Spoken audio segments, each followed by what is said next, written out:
Since beginning the course, Leading Professional Learning, I have been made aware of the many impacts of professional learning and just how much of an impact professional learning has on teachers and how this reflects in student outcomes. Every day, teachers face the challenges of introducing new curricula, assessment approaches, and technologies into their classroom practices.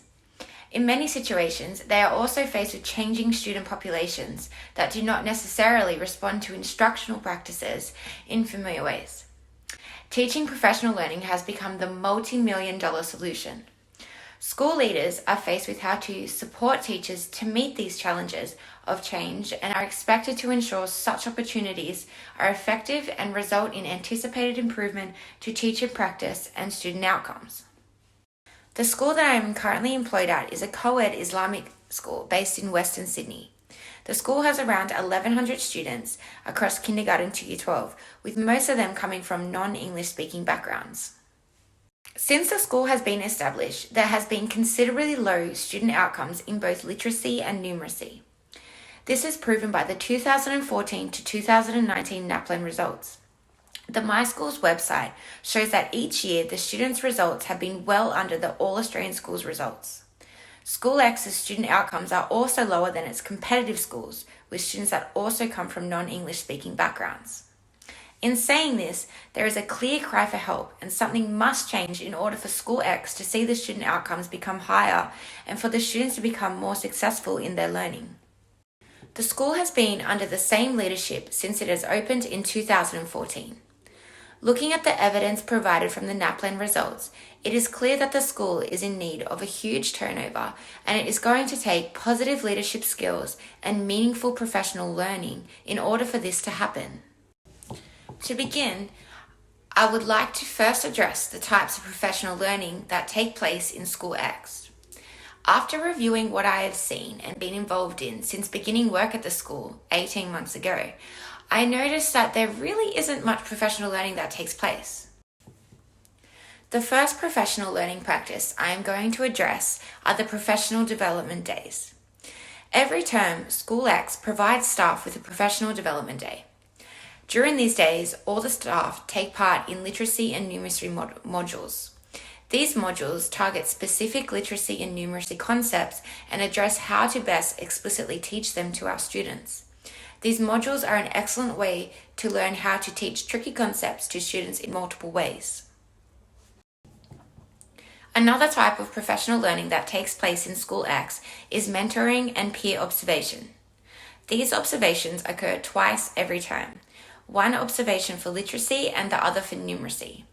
Once the observations are complete, teachers are then provided with feedback on their lesson and on what areas they can improve on. SchoolX also provides professional learning in the form of grade meetings. These meetings are held at the beginning of every week and aim to provide cohesion across all the classes in the same grade. During these meetings, the discussion points evolve around assessment results and how to best use these to guide our teaching, diagnostic testing, upcoming assessments, better teaching practice, and staff well-being. Taking these professional learning practices into account, there is still ample opportunities for school leadership to provide the staff at SchoolX with more professional learning prospects. Dinham 2016 wrote, "Teachers' professional learning has been shown to be central to successful teaching, students' learning, and effective schools. While professional learning is often thought of as an in-service or formal courses, professional learning frequently occurs through teachers simply talking about their teaching and working together in various ways at department, grade, or school level. There is much evidence to prove that the more opportunities teachers have to engage in professional learning and development, the more substantial their impact is on student learning." I am now going to focus in on one particular professional learning that takes place in SchoolX, and that is the mentoring and peer observation. Although the aim of these lesson observations are to improve teachers' pedagogy and teaching practice, the observations themselves actually do quite the opposite. Teachers often dread formal observations. The results are filed away permanently in the teacher's human resource file, and decisions such as promotions can be based on this information. While teacher observations have distinct advantages, the disadvantages are quite striking. One advantage of lesson observations is obtaining additional information. Teacher observations provide information that other means of evaluation do not. For example, the evaluator can observe the interactions between the teacher and his students to determine whether the teacher has established rapport, treats students with respect, and addresses questions effectively. Observations also offer the opportunity to see whether the teacher uses effective teaching methods, has control over his class, and is able to address the needs of all learners. Another advantage of lesson observations is that they can provide instant feedback. Teacher observations are ideally used for formative as well as evaluative purposes. When a skilled evaluator observes a teacher in action, she can provide feedback to the teacher about his performance the same day. This can yield faster improvements and adjustments to teaching style. Teachers with ineffective practices can begin to implement needed changes immediately based on the evaluator's critique. Follow-up observations and evaluations can be scheduled until they are back on track. A disadvantage of lesson observations is bias. All workplaces have some degree of bias, and schools are no exception. Whether the evaluations are conducted by peers or administrators, bias has the potential to invalidate the results. An evaluator may impose his own beliefs about teaching on the teacher being observed. He may not personally like the teacher or may have unconscious bias related to that teacher's age, gender, or ethnic and economic background. If an evaluator is friends with the teacher, this may be reflected in the evaluation as well.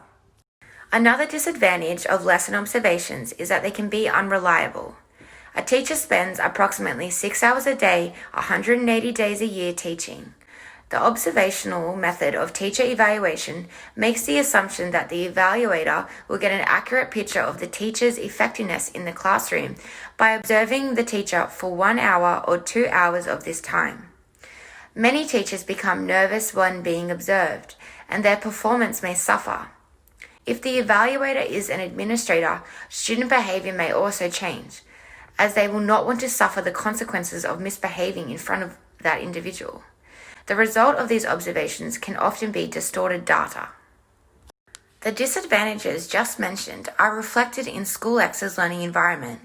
The teaching staff dread being observed, as they know that these observations are going to be used to determine future employment. So this leads me to the question, how can leadership at SchoolX change how these observations are viewed by the teachers, and how can they be implemented to promote a more positive teaching and working environment? Also, how can leadership use these observations to enhance on the impact that the teachers are having on their students? The Australian Teaching Performance and Development Framework indicated that nationally and internationally, there is clear evidence that the quality of teaching is the most significant in school factors affecting student outcomes. There is also strong evidence that better appraisal, coaching, and feedback leading to targeted development can improve teacher performance. A performance and development culture is characterized by a clear focus on improving teaching as a powerful means of improving student outcomes. In particular, it requires that teachers know what is expected of them, receive frequent, useful feedback on their teaching, and access high-quality support to improve their practice. This framework aims to promote genuine professional conversation that improves teaching and minimize the risk that administrative and bureaucratic requirements will become the focus. The meta-analysis of research on school leadership and student outcomes mentions that pedagogically focused leadership has a substantial impact on student outcomes. The more leaders focus on their influence, their learning, and their relationships with teachers on the core business of teaching and learning, the greater their influence on student outcomes. The study revealed 5 key dimensions: establishing goals and expectations, resourcing strategically, planning, coordinating, and evaluating teaching and the curriculum, promoting and participating in teacher learning and development, ensuring an orderly and supportive environment. One thing I've noticed since working at SchoolX, in comparison to other schools I've had work experience at, is that the principal is not present around the school. He only visits classrooms once a year, and this visit, along with the mentoring lesson observations, usually determine your chances of employment for the following year. So, it is no surprise teachers are stressed and anxious for these observations. The principal has not built positive professional relationships with the teachers. Therefore, many teachers dislike him and are intimidated by his presence when he is around. There is definitely no solid professional relationship between the principal and any of the teaching staff, and that is a huge problem and is a key factor to many of the issues that revolve around low student outcomes. One of the challenges for leaders is persuading teachers of the value of participating in various forms of professional development. Teachers want to know that their time will be well spent, and this relates to effectiveness and impact on their teaching of professional development experiences. The following table summarizes teachers' view of the impact of various forms of professional development compared to the level of participation of teachers in those activities. The table includes individual and collaborative research, qualification programs, informal dialogue to improve teaching, reading professional literature, courses and workshops, professional development network, mentoring and peer observation, observation visits to other schools, education conferences and seminars. It is interesting to see that mentoring and peer observation had a high number of teachers agree that yes, this is a high impact of professional development, but there is a substantial difference in the teachers that are actually participating in this. In the same report, the OECD identifies those aspects that are central to the success of professional development. Effective professional development needs to be ongoing, include training, practice and feedback, and provide adequate time and follow-up support. Successful programs involve teachers in learning activities that are similar to those they will use with their students and encourage the development of teachers' learning communities. Teacher development needs to be linked with wider goals of school and system development, and with appraisal and feedback practices and school evaluation. There is often a need to re-examine structures and practices that inhibit interdisciplinary practice and to provide more room for teachers to take time to learn deeply and employ inquiry and group-based approaches, especially in the core areas of the curriculum and assessment. These elements are about much more than teacher participation. They are about how the institutional environment facilitates or inhibits professional learning across the school. Education leaders can play an important role in addressing these areas. The emphasis here is on follow-up, integration with school goals, professional growth, and allowing time and support for new practices to be implemented and mature and be diffused through the teaching body. So let's recap. SchoolX has had the same leadership since being established in 2014.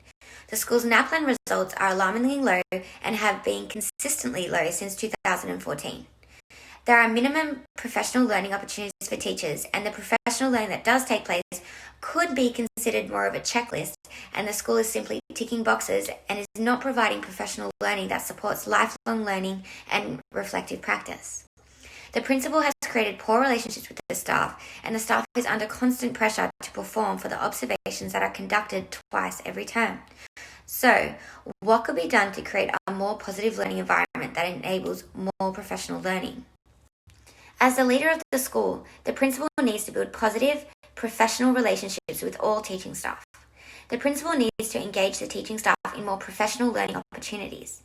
School leadership needs to remodel and rethink how they deliver the current professional learning to its teaching staff.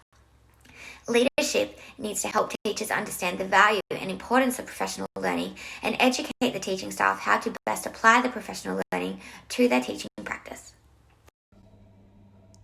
To conclude, it is evident that the leadership of SchoolX